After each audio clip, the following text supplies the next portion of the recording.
Suite au chapitre sur la charité envers Dieu et envers le prochain du catéchisme de Spirago, je fais une pause pour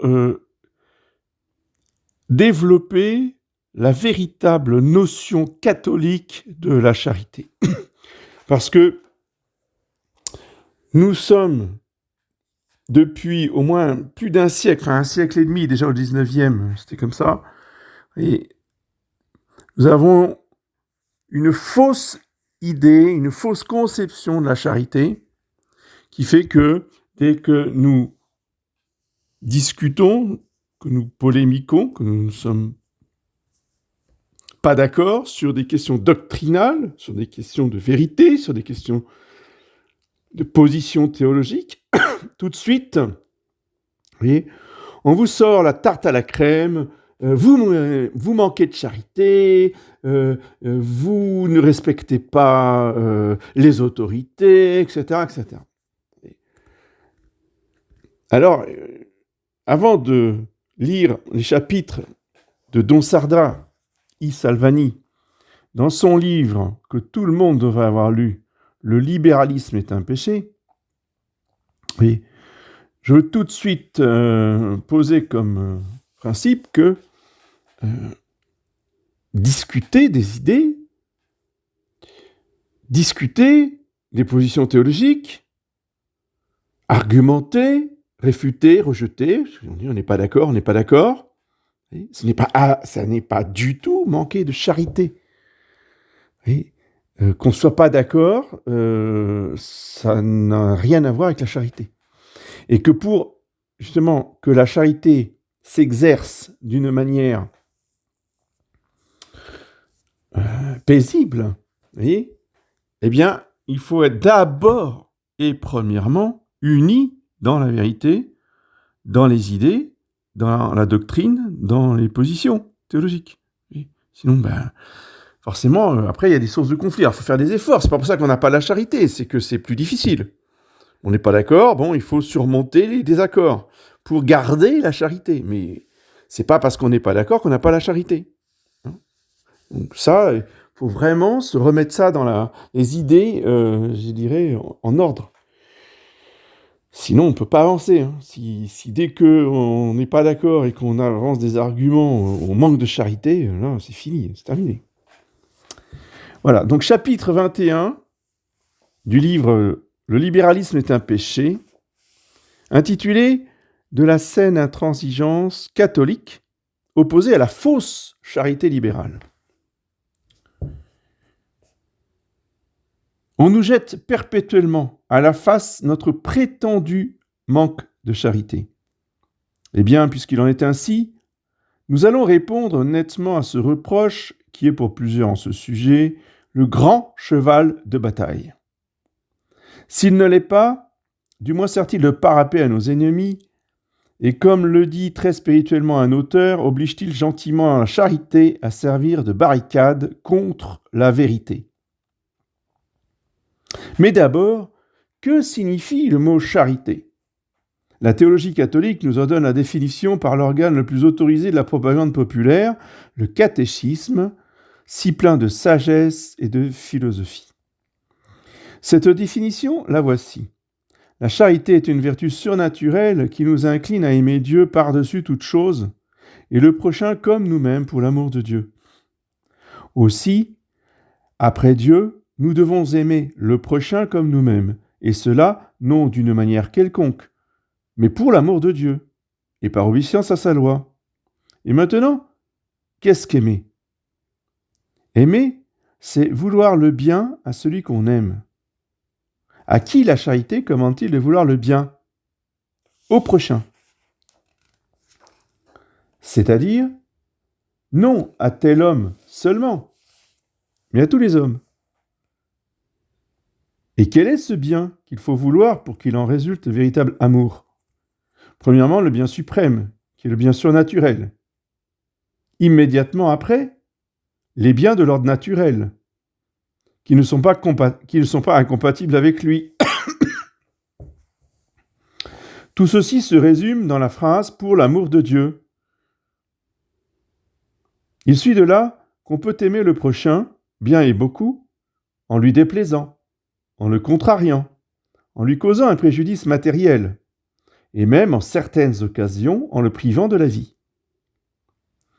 Tout se réduit en somme à examiner si dans le cas où on lui déplaît, où on le contrarie, où on l'humilie, on le fait oui ou non pour son bien propre, pour le bien de quelqu'un dont les droits sont supérieurs aux siens, ou simplement pour le plus grand service de Dieu. Premièrement, pour son bien. S'il est démontré qu'en déplaisant au prochain, en l'offensant, on agit pour son bien, il est évident qu'on l'aime, même dans les contrariétés et les dégoûts qu'on lui impose. Par exemple, on aime le malade en le brûlant avec le cautère ou en lui coupant le membre gangréné. On aime le méchant en le corrigeant par la répression ou le châtiment. Tout cela est charité. Deuxièmement, pour le bien d'un autre dont les droits sont supérieurs. Il est souvent nécessaire de déplaire à une personne, non pour son propre bien, mais pour délivrer autrui du mal qu'elle lui cause.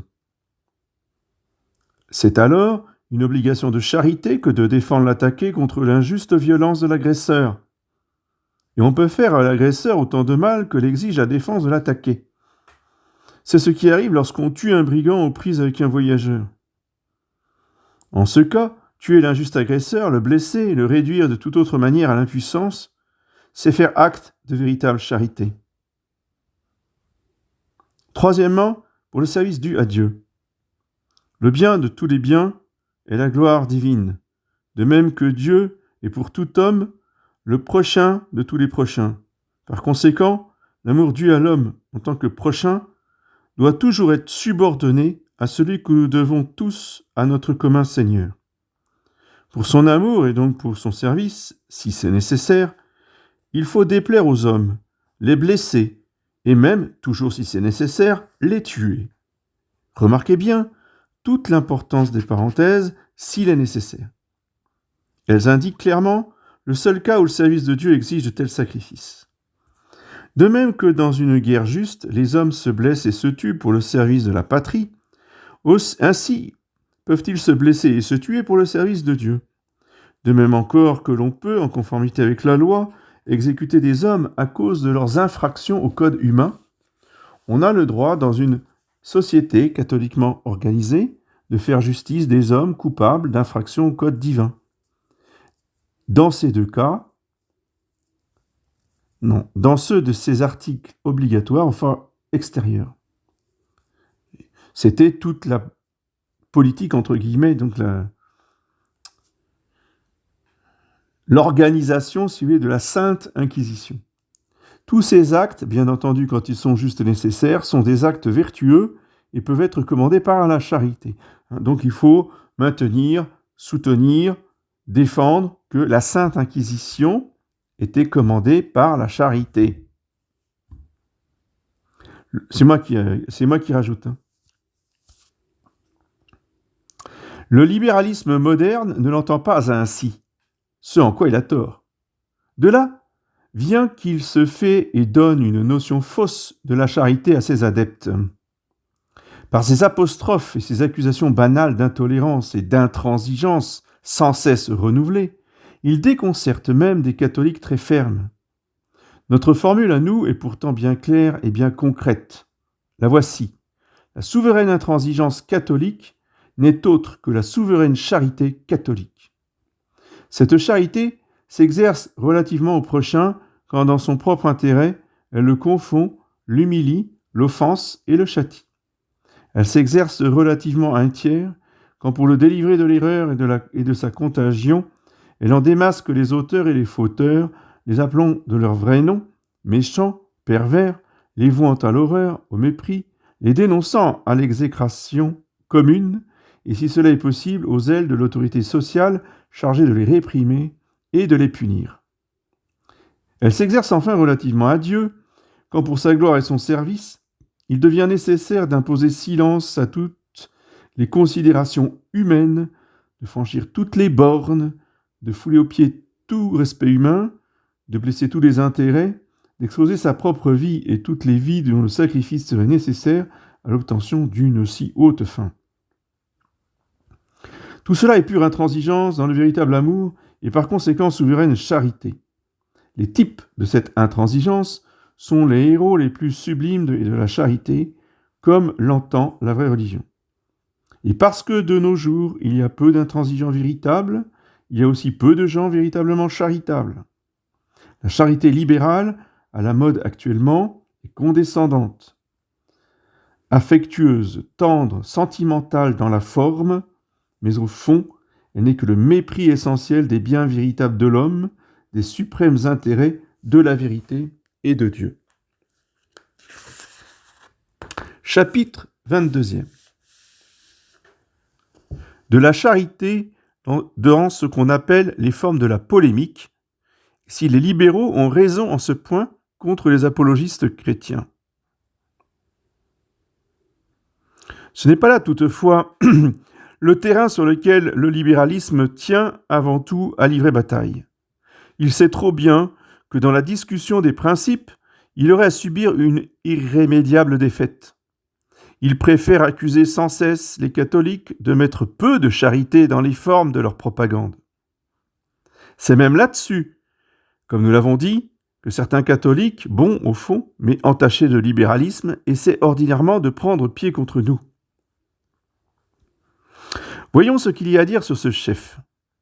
Catholiques, nous avons raison en ce point, comme en tous les autres, tandis que les libéraux n'en ont pas seulement l'ombre. Arrêtons-nous, pour nous en convaincre, aux considérations suivantes. Premièrement, le catholique peut traiter ouvertement son adversaire de libéral, s'il l'est en effet. Personne ne mettra cela en doute. Si un auteur, un journaliste, un député fait montre de libéralisme et ne cache pas ses préférences libérales, comment peut-on lui faire injure en l'appelant libéral ?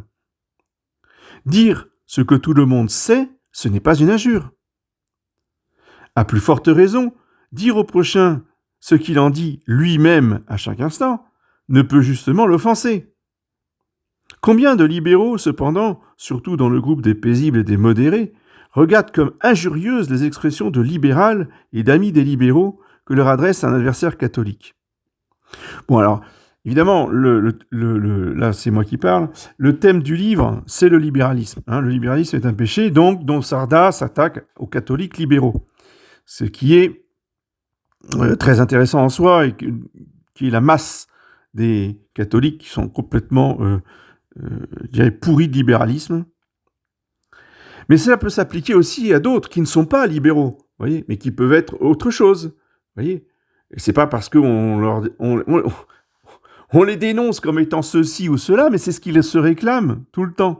Alors pourquoi, lorsque nous les dénonçons, ou que nous les attaquons sur ce point, ils disent, ça y est, vous manquez de charité, vous m'attaquez. On ne vous attaque pas. On vous dit, voilà, c'est vous-même qui vous réclamez de ça, et nous, on n'est pas d'accord, donc on réfute ce que vous défendez. Ce n'est pas un manque de charité. Mais c'est une déformation psychologique qui est très moderne. Dès qu'on s'attaque à une doctrine, à une position, à une thèse, alors ça y est, on manque de charité. Ça va. Je continue la lecture donc de Sarda. Deuxièmement, étant donné que le libéralisme est une chose mauvaise, appeler mauvais les défenseurs publics et conscients du libéralisme n'est pas un manque de charité. C'est en substance appliquer au cas présent la loi de justice en usage dans tous les siècles. Nous, catholiques d'aujourd'hui, nous n'innovons rien à cet égard. Nous nous en tenons à la pratique constante de l'Antiquité. Les propagateurs et les fauteurs d'hérésie ont de tout temps été appelés hérétiques comme leurs auteurs. Et comme l'hérésie a toujours été considérée dans l'Église comme un mal des plus graves, l'Église a toujours appelé mauvais et méchants ses fauteurs et ses propagateurs. Parcourez la collection des auteurs ecclésiastiques. Vous y verrez comment les apôtres ont traité les premiers hérésiarques, comment les saints-pères, les controversistes modernes et l'Église elle-même, dans son langage officiel, les ont imités. Il n'y a donc aucune faute contre la charité à nommer le mal mal, méchants les auteurs, fauteurs et disciples du mal, iniquité, scélératesse, perversité, l'ensemble de leurs actes, paroles et écrits, Le loup a toujours été appelé le loup tout court, et jamais, en l'appelant ainsi, on a pu faire tort au troupeau et à son maître. Et donc, sans aller jusqu'à l'hérésie, et à s'attaquer aux hérésiarques, etc. Bon, c'est évident, hein, quand il s'agit de Bergoglio, hein, et de tous ces cardinaux et ces évêques homosexuels complètement pourris jusqu'à la moelle, mais il faut les dénoncer pour ce qu'ils sont, des méchants, des pervers, des invertis, voilà, aucun souci. Mais c'est vrai aussi pour ceux qui répandent l'erreur, sans aller dans l'hérésie, vous voyez. Si on est adepte d'une opinion erronée, c'est une opinion erronée. On dit pas non plus que c'est une hérésie, que ça y est, vous êtes des méchants, des pervers. Non, c'est pas des méchants, des pervers. Ce sont des gens qui se trompent. On a le droit de leur dire qu'ils se trompent. On a le droit de leur dire votre opinion est erronée. C'est pas manquer à la charité. Je continue dans Sarda. Troisièmement, si la propagande du bien et la nécessité d'attaquer le mal exigent l'emploi de termes un peu durs contre les erreurs et ses coryphées reconnus, cet emploi n'a rien de contraire à la charité. C'est là un corollaire ou une conséquence du principe ci-dessus démontré. Il faut rendre le mal détestable et odieux. Or, on n'obtient pas ce résultat sans montrer les dangers du mal, sans dire combien il est pervers, haïssable et méprisable. L'art oratoire chrétien de tous les siècles autorise l'emploi de figures de rhétorique les plus violentes contre l'impiété. Donc là, il s'agit toujours de l'impiété, de l'hérésie, hein, des ennemis de l'Église qui attaquent les dogmes, qui attaquent le credo, etc. C'est de ça dont parle ici Don Sarda. Il existe encore une autre justification de cet usage. La propagande et l'apologétique populaire, elles sont toujours populaires quand elles sont religieuses, ne peuvent garder les formes élégantes et tempérées de l'académie et de l'école. Pour convaincre le peuple, il faut parler à son cœur et à son imagination, qui ne peuvent être touchés que par un langage coloré, brûlant, passionné. Ça, c'est ce qui fait hurler, voyez, les modérés, les mous, les tièdes, les amis du consensus. Voyez, surtout, il ne faut choquer personne, il ne faut pas faire de vagues. Hein, ce que Ernest Hello appelait les médiocres. Donc, Don Sarda nous dit « Être passionné n'est pas répréhensible quand on l'est par la sainte ardeur de la vérité. » Les prétendues violences du journalisme ultramontain, c'est-à-dire les défenseurs du pape, le cèdent non seulement de beaucoup à celles du journalisme libéral, c'est-à-dire des ennemis de l'Église, mais elles le sont encore justifiées pour chaque page des œuvres de nos grands polémistes catholiques des meilleures époques, ce qui est facile à vérifier. Saint Jean-Baptiste commença par appeler les pharisiens race de vipères. Jésus-Christ notre Seigneur leur lance les épithètes d'hypocrites, de sépulcres blanchis, de générations perverses et adultères, et il ne manquait pas à la charité. Sans croire, pour cela, souiller la sainteté de sa très digne prédication. Qui me convaincra de pécher ? Leur a dit Jésus. Donc, quand il prend le fouet pour chasser les vendeurs du temple, quand il traite les pharisiens de race de vipères, de sépulcres blanchis, vous voyez, eh bien, il ne commet aucun péché. Pas dire « Ah, il manque de charité ». Voilà.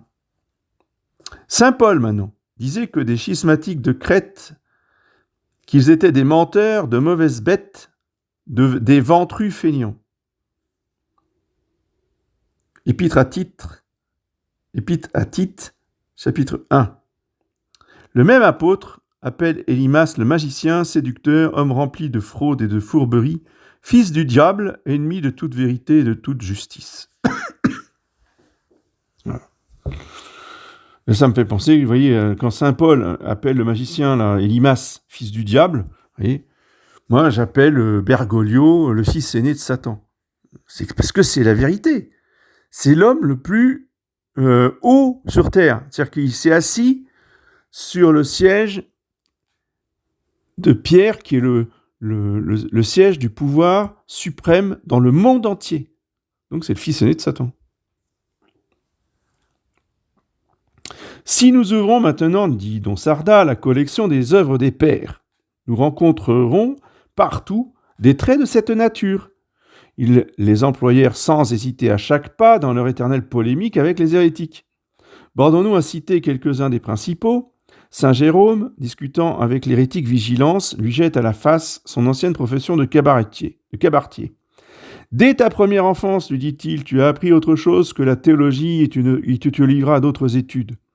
Vérifier à la fois la valeur des monnaies et celle des textes de l'Écriture. Déguster les vins et posséder le sens des prophètes et des apôtres ne sont certainement pas des choses dont le même homme puisse se tirer à son honneur. Il est facile de se rendre compte de la prédication du saint controversiste pour cette manière de discréditer son adversaire. Dans une autre occasion, s'attaquant aux mêmes vigilances qui niaient l'excellence de la virginité et du jeûne, il lui demande avec son enjouement ordinaire s'il parle ainsi pour ne point porter atteinte au débit de son cabaret. Grand Dieu, quel cri aurait jeté un critique libéral si un de nos controversistes avait écrit de la sorte contre un hérétique d'aujourd'hui. Que dirons-nous de Saint Jean Chrysostome ? Sa fameuse invective contre Eutrope n'est comparable au point de vue du caractère personnel et agressif qu'aux plus cruelles invectives de Cicéron contre Catilina ou contre Vérès. Le doux Saint Bernard n'était certainement pas de miel lorsqu'il s'agissait des ennemis de la foi. S'adressant à Arnaud de Brescia, le grand agitateur libéral de son temps, il le nomme en toutes lettres séducteur, vase d'injures, scorpion, loup cruel. Le pacifique saint Thomas d'Aquin oublie le calme de ses froids syllogismes pour lancer contre son adversaire Guillaume de Saint-Amour et ses disciples les violentes apostrophes qui suivent. Ennemi de Dieu, ministre du diable, membre de l'Antéchrist, ignorant, pervers, réprouvé. Jamais l'illustre Louis Veuillot n'en attendit. Le séraphique saint Bonaventure, si plein de douceur, se sert contre Gérald des épithètes d'impudent, de calomniateur, d'esprit de malice, d'impie, d'impudique, d'ignorant, d'imposteur, de malfaiteur, de perfide et d'insensé. Dans les temps modernes, nous voyons apparaître la ravissante figure de saint François de Sales que sa délicatesse exquise et son admirable mansuétude ont fait appeler la vivante image du Sauveur. Croyez-vous qu'il eut des égards pour les hérétiques de son époque et de son pays ? Allons donc. Il leur pardonna leurs injures. Il les combla de bienfaits. Il alla jusqu'à sauver la vie de ceux qui avaient attenté à la sienne, jusqu'à dire à un de ses adversaires « Si vous m'arrachiez un œil, je ne laisserai pas avec l'autre de vous regarder comme un frère. » Mais avec les ennemis de la foi, il ne gardait aucun tempérament, aucune considération. Interrogé par un catholique désireux de savoir s'il était permis de mal parler d'un hérétique qui répandait de mauvaises doctrines, il répondit « Oui, vous le pouvez, à condition de vous en tenir à l'exacte vérité, à ce que vous savez de sa mauvaise conduite, présentant ce qui est douteux comme douteux, et selon le degré plus ou moins grand du doute que vous aurez à cet égard. » Dans son introduction à la vie dévote, livre si précieux et si populaire, il s'exprime plus clairement encore. Les ennemis déclarés de Dieu et de l'Église doivent être blâmés et censurés avec toute la force possible.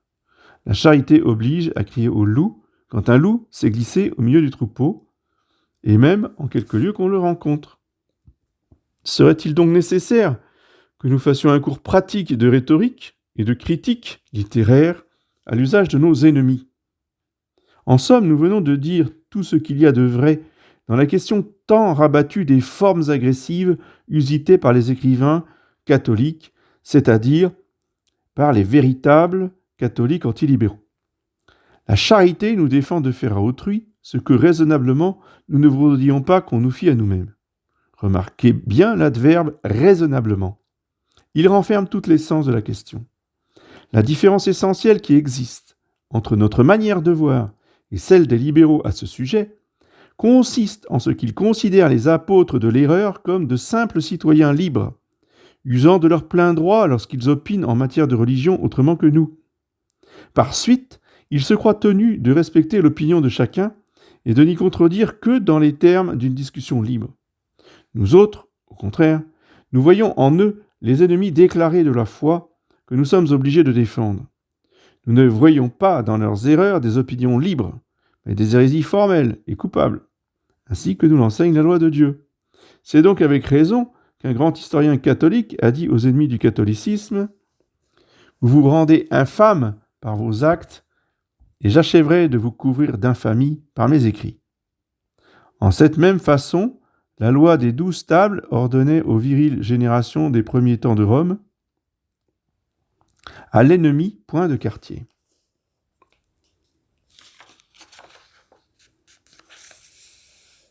Chapitre 23e.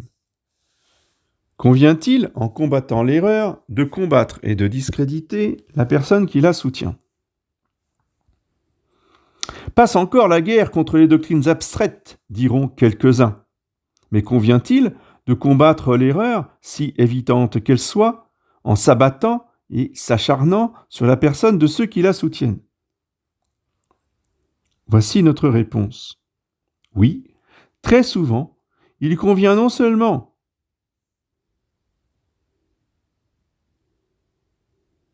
mais il est encore indispensable et méritoire devant Dieu et devant la société qu'il en soit ainsi. Cette affirmation ressort de ce qui a été précédemment exposé. Néanmoins, nous voulons les traiter ici en tant et grand de son importance. L'accusation de commettre des personnalités n'est point ménagée aux apologistes catholiques, et lorsque les libéraux entachés de libéralisme ont jeté cette accusation à la tête d'un des nôtres, il leur semble qu'il ne reste plus rien à apurer pour sa condamnation. Ils se trompent cependant. Oui, en vérité, ils se trompent. Il faut combattre et discréditer les idées malsaines. Et de plus, il faut en inspirer la haine, le mépris et l'horreur à la multitude qu'elles cherchent à séduire et à embaucher. De même que les idées ne se soutiennent en aucun cas par elles-mêmes, elles ne se répandent ni ne se propagent de leur seul fait. Elles ne pourraient, réduites à elles seules, produire tout le mal dont souffre la société. Elles sont cependant semblables aux flèches et aux balles qui ne causeraient de blessure à personne si on ne les lançait avec l'arc ou avec le fusil.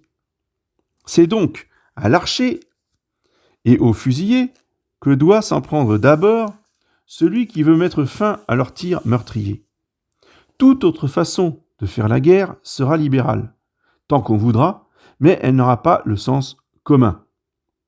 Les auteurs, les propagateurs de doctrines hérétiques sont des soldats aux armes chargées de projectiles empoisonnés. Leurs armes sont le livre, le journal, le discours public, la conférence, l'influence personnelle. Suffit-il de se porter à droite ou à gauche pour éviter les coups ? Non. La première chose à faire, la plus efficace, c'est de démonter le tireur. Ainsi donc, il convient d'enlever toute autorité et tout crédit au livre, au journal et au discours de l'ennemi. Mais il convient aussi, en certains cas, d'en faire autant pour sa personne. Oui, pour sa personne, qui est incontestablement l'élément principal du combat, comme l'artilleur est l'élément principal de l'artillerie, et non la bombe, la poudre ou le canon. Il est donc licite, en certains cas, de révéler au public ses infamies, de ridiculiser ses habitudes, de traîner son nom dans la boue. Oui, lecteur, cela est permis en prose, en vers, en caricature, sur un ton sérieux ou un ton badin, par tous les moyens et procédés que l'avenir pourra inventer. Il importe seulement de ne pas mettre le mensonge au service de la justice. Cela, non, sous aucun prétexte, il ne peut être porté atteinte à la vérité. Mais, sans sortir de ces strictes limites, on peut se souvenir de cette parole de Crétineau Joly, « La vérité est la seule charité permise à l'histoire ». On pourra même ajouter « et à la défense religieuse et sociale ». Les pères que nous avons déjà cités fournissent la preuve de cette thèse. Les titres, même de leurs ouvrages, disent hautement que dans leur lutte avec les hérésies, leurs premiers coups furent dirigés contre les hérésiarques. Les œuvres de saint Augustin portent presque toutes en tête le nom de l'auteur de l'hérésie qu'elles combattent. Contre Fortuna, contre Adam, contre Félix, contre Secundus, etc. Contre Pélage, contre Julien, etc., etc. De telle sorte que la majeure partie de la polémique du grand docteur fut personnelle, agressive, biographique, pour ainsi dire, autant que doctrinale, luttant corps à corps avec l'hérétique, non moins qu'avec l'hérésie. Ce que nous disons de saint Augustin, nous pourrions le dire de tous les saints pères de l'Église. D'où le libéralisme a-t-il donc tiré l'obligation nouvelle de ne combattre l'erreur qu'en faisant abstraction des personnes et en leur prodiguant des sourires et des flatteries. Qu'ils s'en tiennent là-dessus à la tradition chrétienne et qu'ils nous laissent, nous, les catholiques antilibéraux, défendre la foi comme elle a toujours été défendue dans l'Église de Dieu. Que l'épée du polémiste catholique blesse, qu'elle aille droit au cœur. C'est là l'unique manière réelle et efficace de combattre.